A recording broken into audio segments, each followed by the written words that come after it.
read somewhere that when you have one autoimmune disease, it's likely that you'll get two. And when you get two, you usually get three. And so when you get three autoimmune diseases, that's when you're really, really in trouble. And so I had the colitis, I had the lupus, and then when the colitis came back, I knew that I was on my way to getting a third. Hi everyone. I had so many people messaging me regarding my post about eradicating autoimmune from my life. And so I wanted to just make a quick video because there was just too many of you that it would just take me so long to message each one of you individually. So my journey started with trying to eliminate autoimmune, and then the byproduct of that was losing weight. So I'll just give you a quick history. I have two autoimmune diseases that are in remission, so lupus and colitis. And it took me about 10 or so years to get diagnosed with the lupus. I had colitis when I was pregnant with my kids, and then I put it into remission through food. And so let me just say that this video is not giving any medical advice. I'm not a doctor. I'm just trying to share what I did to help my own health. So obviously you need to do your own research and talk to a doctor before you try or start anything. A little bit of history about myself. So the colitis was in remission for over 10 years, like maybe a good 15 years. And then a few summers ago, I decided to go vegan. And that's when the colitis came back, and it came back full force. Within about a month or two, it went from no colitis to 100. Like, I was on the highest dose of Asacol. When I had colitis previously, I was on prednisone and Asacol. And I think it came from being vegan or vegetarian because I was eating a lot of beans, a lot of lentils, quinoa, chia seeds, a lot of fruit in my diet with smoothies and things like that.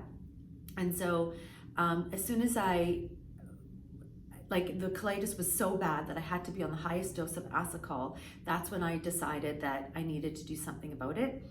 And it took me about 1.5 years to put it into remission. So, and I had started to put the lupus in remission. It was already in remission. Then when I went vegetarian, the colitis came back, and then all the symptoms came back. And so it's taken me a long road to get back to that. So basically what I don't eat is I don't eat any gluten or sugar. I don't eat bottled sauces because those tend to have sugar in them, or modified cornstarch, corn syrup, stuff like that. I don't eat any nightshades.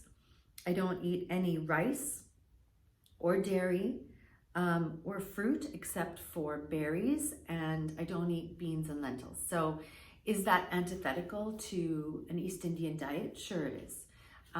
Some people will say to me, well, but are you living? Like, what are you eating? Are you having any fun in your life? And to them I say, well, it depends on what your idea of living is. If, like, my idea of living is being healthy and not on medicine, does that mean that I'm not eating bread every day? Yes. Is that sometimes not fun? Yeah. But I'm so used to doing it now that it doesn't usually bother me. When I go out with friends and stuff like that, or if I'm having people over, I will make gluten, but I'll also try to do other dishes that are something that I can eat that don't have the gluten in it. So for lunch, let's say, I'll have a really big salad with a lot of different vegetables on it, and protein. And I'll make my own dressing with some olive oil, balsamic. It's a pretty repetitive way that I eat. There's not a lot of variety or variation in what I eat. That's also because I don't like to think about having to cook every day and what am I going to cook. It was easier when my husband came on board and decided to start eating that same way with me because he was diagnosed with diabetes and gout. And so he started to follow the same protocol that I'm following. And so obviously when couples do something together, it's easier as a family. It was also easier when my kids had moved away to university, because then I could just make whatever we needed to eat. Some people will say to me, well, if you're not eating gluten all the time, and you're not eating rice all the time, and you're not eating potatoes all the time, and then your body gets used to not eating those things. So when you do eat those things, you have a lot of trouble with it. Like, you have trouble processing it. At least that's their experience of when they cut out gluten, and then when they go back to eating it, let's say at a dinner or whatever. And so my response to that is, I think it's your body actually telling you that it's not happy. So I don't think it's your body that has gotten used to not eating gluten. I think it's my body telling me, hey, I'm not happy eating this stuff. It hurts my stomach, just stop eating it. So there's a lot of doctors that will say that because you have an autoimmune, that means that you have leaky gut. And so in order to not have leaky gut, you need to cut out a whole bunch of foods out of your diet. So that's what I did. And I was pretty strict with that for about 3 months. I did not eat any of those things that I mentioned earlier. And when I would go to a restaurant, I would modify as much as I could the food that I was ordering. So I wouldn't get the dressing. I would get them to bring me some olive oil and balsamic or whatever. So just make changes to that. Now when I eat out, I do eat some of those things more often, and I don't make so many changes to what I'm ordering when I eat out, but that's because I've been healthy for a long time now. So I'll link below all of the resources that I've used. I'll try to link all of them. There's been a lot of resources that I have gone to get help for this. And none of it is stuff that you need to buy, except for the books. You don't have to buy any food products or buy any pills or do anything like that. The one thing that I'll say is that a lot of doctors will say that vitamin D is really, really important when you have an autoimmune. You need to supplement with vitamin D. From my understanding, you cannot OD on vitamin D. So vitamin D, vitamin C, vitamin B, those are all really important. Again, talk to your doctor before you start stuff. What else? The other thing, so what I do eat is I do eat a lot of vegetables. I eat protein. I try to do organic when I can, but obviously that's not possible all the time. It's also expensive. So I do and I don't, just depending on where I'm at that day, where I'm grocery shopping, whatever. I do eat a lot of good fats like olive oil, avocado, coconut oil. The other thing I do is I eat salt. I don't eat it, but I put it in my food. There's a lot of doctors that say that salt is really important to your diet. It helps a lot of bodily functions. And so the thing about that is that, and do your own research, but there's a lot of doctors that say that eating salt does not make you have high blood pressure. Do your own research about that. I'm just here to say what works for me. So the doctors will say that if you cut out gluten and some of the other bad stuff, it will help the other diseases that you have. So I do have salt in my food. I do put oil on my food, but I've also taken out the gluten and the sugar and all of that stuff. So I'm not doing salt and oil with gluten and with the other stuff, because that is just a combination of all bad stuff happening and will happen, at least from my understanding. The other thing is that a lot of doctors will say that oil is important. Fats, good fats are important for your brain. So, I also try not to put a lot of chemicals in my body. So like I said, I don't eat bottled sauces. I love ketchup. I'm a ketchup girl. I used to go to fine dining and ask for ketchup with my steak, and it would make the servers crazy because a lot of times fine dining won't have ketchup in their restaurant. So I know about, like, I love sugary food. And so once you sort of kick the habit of sugar and gluten out of your diet, you just get used to eating that way, and you don't feel a sense of lack because of the health benefits from not eating that way. And so that's been my experience, is that because I feel healthy and my autoimmunes are in remission, and then the byproduct of that is I've lost, 3 to 4 dress sizes, I would rather feel better and not eat that stuff than eat that stuff and be on medication. So the different doctors, the different books that I have followed, that I prescribe to their advice, they're all medical doctors or nutritionists. They're not quacks and hacks. They're just people that are anti-establishment, that will talk about why health associations are touting wrong advice for people because they are getting paid by the dairy industry or the cereal companies or whatever it is. So it's up to you to decide whatever you want to do. Please don't give me hate mail or give me hate comments below.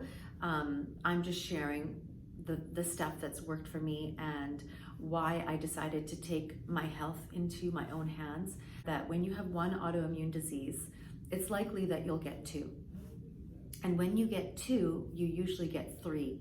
And so when you get 3 autoimmune diseases, that's when you're really, really in trouble.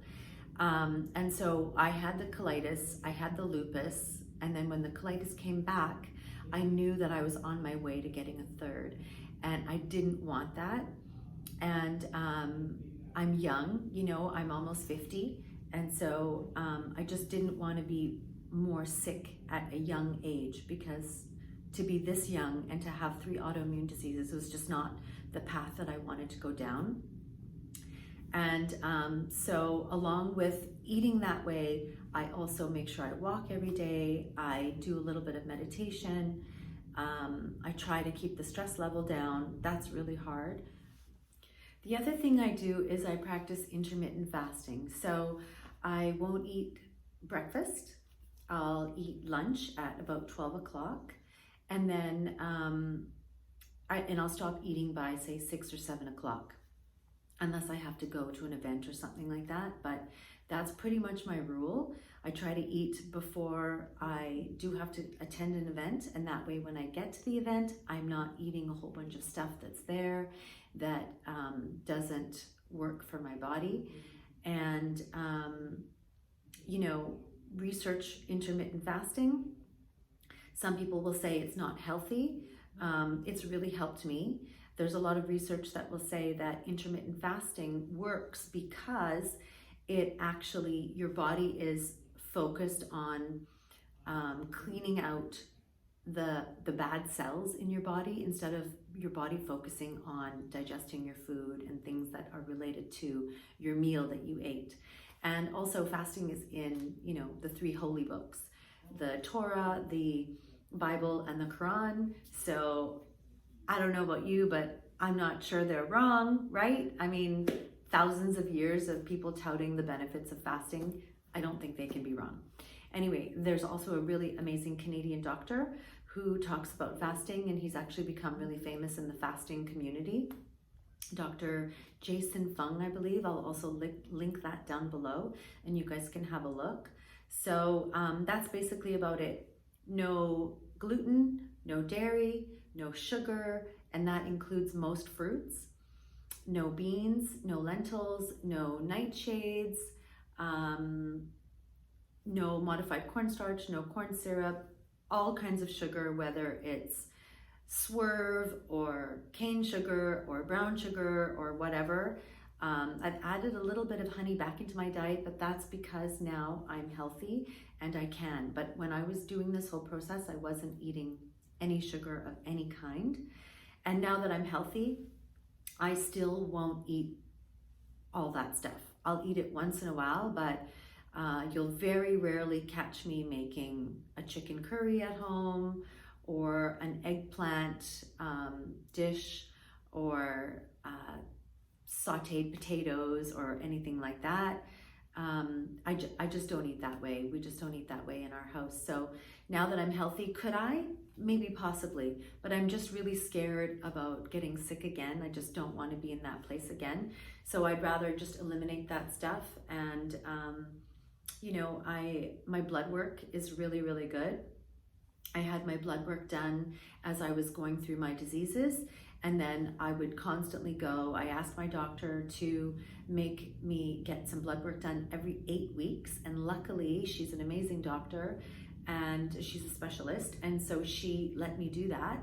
And I would get my blood work checked every 8 weeks, and I saw the progression of all of my blood work, all the bad markers of autoimmune going down, everything else doing well, thyroid function, all the different markers, you know. So I have really good blood work. So I had a doctor helping me along with this journey, as well as I didn't stop my medication by myself. I also had a doctor's help to do that. And not all doctors believe in this way of eating. And so you really have to find somebody that wants to go down this journey with you. And so I started tapering off my medication and started eating this way, and then now I'm not on any medication. And that's about it. So I hope this helps you guys. If you have any more questions, just post them in the comments below and I'll try to answer all of your questions. I hope I haven't forgotten anything, because I feel like, you know, this way of eating has really helped me and helped our family just to be healthier. And it's kicked, you know, 2 autoimmune diseases, diabetes and gout. And so thanks for watching. Thanks for your questions, and have a great day.